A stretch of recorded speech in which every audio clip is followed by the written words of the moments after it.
నిన్న రేవంత్ రెడ్డి స్పీచ్ మీరు ఎవరైనా టీవీలో చూసిందో లేదో నాకు తెలియదు. అది చూసిన వాళ్ళకి మాత్రం అర్థమవుతుంది ఏంటంటే రేవంత్ రెడ్డి తనకు తానే ఒప్పుకున్నాడు వచ్చే గవర్నమెంట్ బీఆర్ఎస్ గవర్నమెంట్ అని. నిన్న ఆయన మాట్లాడుకుంటూ మొదట్లో ఏమన్నాడు, 2034 దాకా నేనే ముఖ్యమంత్రి అన్నాడు. మళ్ళా గెలిచేది నేనే అన్నాడు. ఆ తర్వాత బీఆర్ఎస్ ను మొలకెత్తనీయా అని మాట్లాడిండు. బట్ నిన్నేం మాట్లాడిండో మీరు చూసిందో లేదో. ఏమన్నా అధికారం పర్మనెంటా? ఎన్టీ రామారావు పోయిండు, రాజశేఖర రెడ్డి పోయిండు, ఇందిరాగాంధీ పోయింది, నేను కూడా పోతా.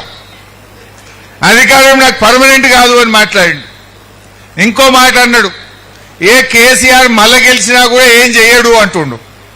అంటే అసలు మొలకెత్తని అన్నోనివి, 34 దాకా నేనే అన్నోనివి, కేసీఆర్ గెలిచినా ఏం చెయ్యడు అనేదాకా వచ్చినవంటే నీ ఓటమి నీకు బాగా మనసున పట్టింది. బీఆర్ఎస్ సచ్చిన పామన్నావు కదా, బీఆర్ఎస్ శ్మశాన వాటికకు పోయిందన్నావు కదా, బీఆర్ఎస్ ఫామ్ హౌస్ కు పోయిందన్న నువ్వు ఇవాళ బీఆర్ఎస్ గెలిచినా ఏం కాదు, అధికారం శాశ్వతం కాదు అని మాట్లాడుతున్న వెంటనే నీది జారింది, నువ్వు జారుడు బండ మీద జారుతున్నావు అనే మాట మనకెంత అర్థమైందో లేదో గాని రేవంత్ రెడ్డికి మాత్రం పక్కా అర్థమైంది. అందుకే గా మాటలు ఆయన నోట్లకెళ్ళి వస్తున్నాయి. ప్రాధేయపడుతున్నాడు, నేను అంటుండు రైతుల్ని పట్టుకొని, రైతులను రిక్వెస్ట్ చేస్తుండు, రైతులను ప్రాధేయపడుతుండు, మీరే కంచె వేసి నన్ను కాపాడుకోవాలంటుండు.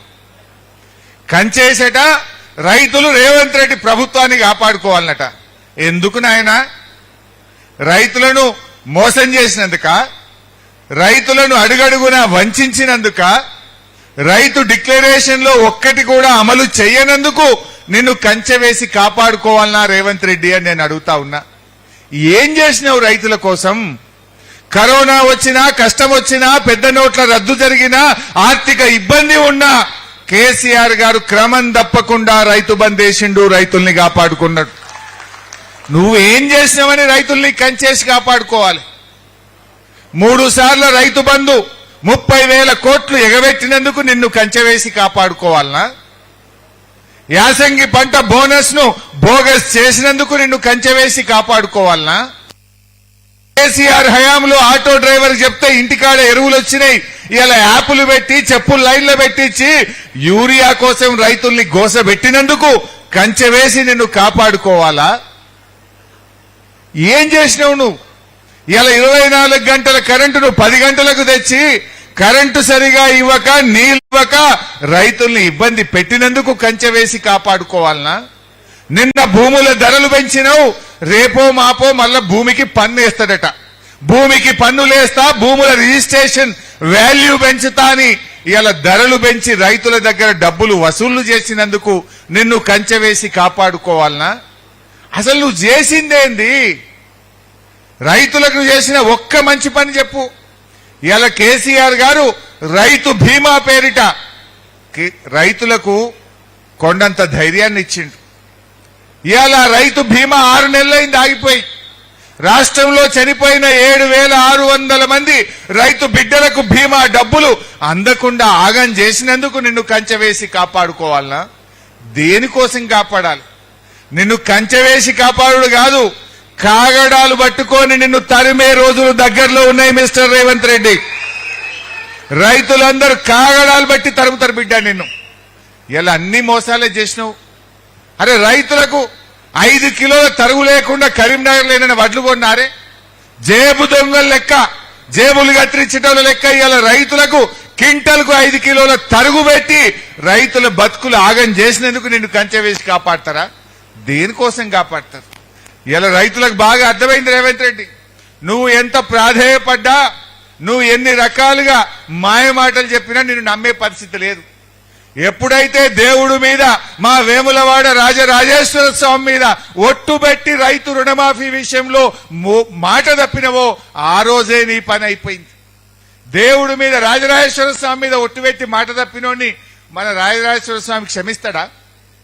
అయిపోయింది నీ పని, అదే రోజు అయిపోయింది. దేవుణ్ణే మోసం చేసినావు నువ్వు. నిన్ను ఈ దేవుడు కాదు కదా, రాష్ట్ర ప్రజలు కూడా నిన్ను క్షమించేటువంటి పరిస్థితుల్లో లేరు. ఏదేదో పిచ్చి పిచ్చి డైలాగులు కొడుతుంటాడు. నిన్న కేసీఆర్ గారిని పట్టుకొని పశుపతి అంటాడు. నువ్వేంటిది మరి భూతపతివా? ఇప్పుడు ఆ నేపాల్లో హిందువులంతా, ప్రపంచ హిందువులంతా పూజించే పశుపతినాథ్ దేవాలయం ఉంటుంది నేపాల్లో. పశుపతినాథ్ అంటే పశువులను, సమస్త జీవకోటిని కాపాడేటువంటి ప్రతిరూపం, శివుడికి ప్రతిరూపం పశుపతినాథ్. మరి కేసీఆర్ గారు అంత అద్భుతంగా రైతులను, రైతుల చేతుల్లో ఉండే పాడి పశువులను అందరినీ కాపాడి రాష్ట్రాన్ని అద్భుతంగా అభివృద్ధి చేసిండు. నువ్వు కేసీఆర్ గారు పట్టుకొని ఏదో బూతులో సినిమా డైలాగులు కొట్టినంత మాత్రాన ప్రజలు నమ్మే పరిస్థితిలో లేరు. ప్రజలకు అర్థమైంది కేసీఆర్ గారు ఏందో, కేసీఆర్ గారు చేసిన పనులేందో ఇలా రాష్ట్ర ప్రజలకు అర్థమైంది. నిజంగా కేసీఆర్ గారు ఉంటే ఈ కరువు కాలంలో, ఇప్పుడు ఎల్ నినో వచ్చింది అంటున్నారు, ఎల్ఎండిలో మనోళ్ళు పోయి నిన్న హాకీ ఆడినరు, ఫుట్బాల్ ఆడినరు, క్రికెట్ ఆడినరు, నేను చూసిన. ఆ పరిస్థితి ఎందుకు వస్తుండే? ఇలా ప్రపంచవ్యాప్తంగా ఎల్ నినో వచ్చింది. కాలం కాదు, వర్షాలు పడాయి, కరువు వస్తుంది అని చెప్తా ఉన్నారు. అందుకే కేసీఆర్ గారు దూరదృష్టితోని కరువు వచ్చినా, కాలం కాకపోయినా పక్కా నీళ్లుండే మేడిగడ్డ నుంచి కాళేశ్వరం ప్రాజెక్టును రూపకల్పన చేసింది. ఇలా కాళేశ్వరం అంటే మీ అందరికి తెలుసు, కరీంనగర్ వాళ్ళకైతే మనకు బాగా తెలుసు. కాళేశ్వరం అంటే 3 బ్యారేజీలు, 18 రిజర్వాయర్లు, 17 పంప్ హౌజులు, 203 కిలోమీటర్ల గ్రావిటీ టనల్లు, 1500 కిలోమీటర్ల గ్రావిటీ కెనాల్లు, సబ్స్టేషన్లు, ఇవన్నీ కలిపితే కాళేశ్వరం. అన్ని బాగున్నాయి కదా.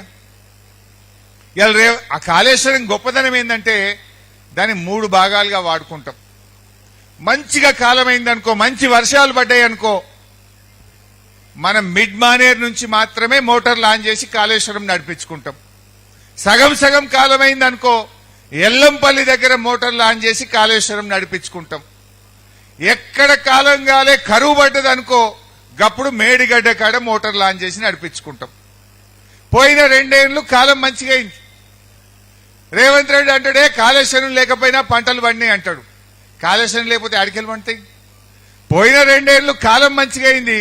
ఎల్లంపల్లికెళ్ళే మోటార్లు ఆన్ చేసినాం, మిడ్ మానేర్కెళ్ళే మోటార్లు ఆన్ చేసినాం, బ్రహ్మాండంగా పంటలు పండినాయి. మా సుంకె రవిశంకర్ గారు ఉన్నారు. ఇలా ప్యాకేజ్ 8 లక్ష్మీ పంప్ హౌస్ ఎక్కడుంది? రవిశంకర్ గారి కాన్స్టిట్యున్సీ చొప్పదండిలో ఉంటది.